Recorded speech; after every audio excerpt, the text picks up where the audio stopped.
Hi friends, నేను మీ JD. Welcome to big boss updates. Big బాస్లోకి కిరాక్ సీత వస్తుంది. కిరాక్ సీత బయోగ్రఫీ తెలుసుకుందాం. కిరాక్ సీత అంటే చాలామంది తెలియదు. 7 ఆర్ట్స్లో సీత, బేబీ సినిమాలో సీత క్యారెక్టర్ చేసింది కదా, మంచి ఇంపార్టెంట్ రోల్. ఈ అమ్మాయి చాలామందికి తెలుసు. ఎందుకంటే ఆ అమ్మాయి మాట్లాడే ముద్దు ముద్దు మాటల్ని ఇయర్ ఫోన్స్ పెట్టుకొని మరి సమ్మగా వింటూ ఉంటాం. మరి ఆ అమ్మాయి రియల్ లైఫ్లో కూడా అంత బోల్డా కాదని తెలుసుకుందాం. మొత్తం విన్నాక మీరే కామెంట్ చేయండి. ఇక అమ్మాయి వచ్చేసి రాయలసీమకు చెందిన అమ్మాయి. జూన్ 14న నంద్యాలలో పుట్టింది. చాలా వరకు అక్కడే పెరిగింది.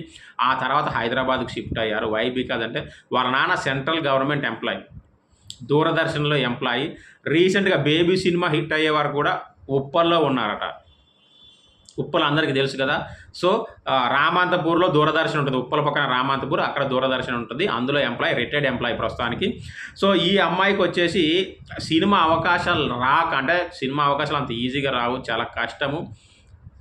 అందుకనే 7 ఆర్ట్స్లో చేసినని చాలా ఇంటర్వ్యూలో చెప్పింది. 7 ఆర్ట్స్ అంటే బోల్డ్ కంటెంట్. ఆ తర్వాత మెల్లిమెల్లిగా సినిమా అవకాశాలు వచ్చినాయి. బేబీ వచ్చింది. బేబీ వచ్చాక లైఫ్ టర్న్ అయిపోయింది. ఇక ఈమెకి ఓపెన్గా చాలా ఇంటర్వ్యూలో నేను మందు కూడా తాగుతా అని చెప్పింది. చాలామంది చెప్పుకోరు, ఓపెన్గా మందు కూడా తాగుతా అకేషనల్లీ అని చెప్పింది. చాలా గ్రేట్. అలాగే ఒక 5 ఇయర్స్ ఒక అబ్బాయిని ప్రేమిస్తే బ్రేక్ అయిపోయిందంట. చాలా బాధ కదా.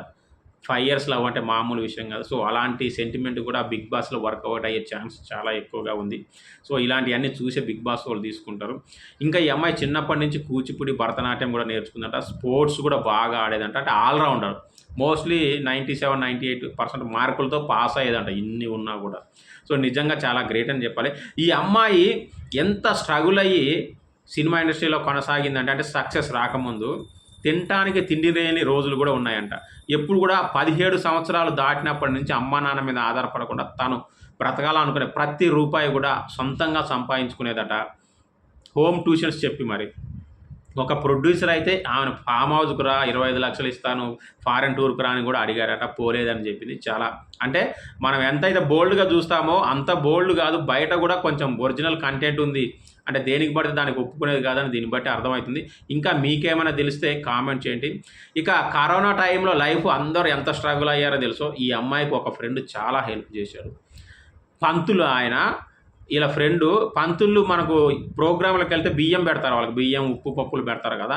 ఆ అబ్బాయి అవి ఇస్తే వాటితో బతికిందంటండి. చాలా గ్రేట్ కదా. అలా బతికి సినిమా ఇండస్ట్రీలో సక్సెస్ కొట్టింది. సక్సెస్ కొట్టాక ఇప్పుడు కొంచెం మరి పెద్దగా లేనట్టుంది. బిగ్ బాస్కి అయితే వస్తుంది. మరి బిగ్ బాస్కి వచ్చి సక్సెస్ అవుతుందా లేదా, ఎన్ని వారాలు ఉంటుందో కామెంట్ చేయండి. ఇంకా ఈ కిరాక్ సీత గురించి మీకేమైనా అడిషనల్గా ఇన్ఫర్మేషన్ తెలిస్తే ఖచ్చితంగా కామెంట్ చేయండి.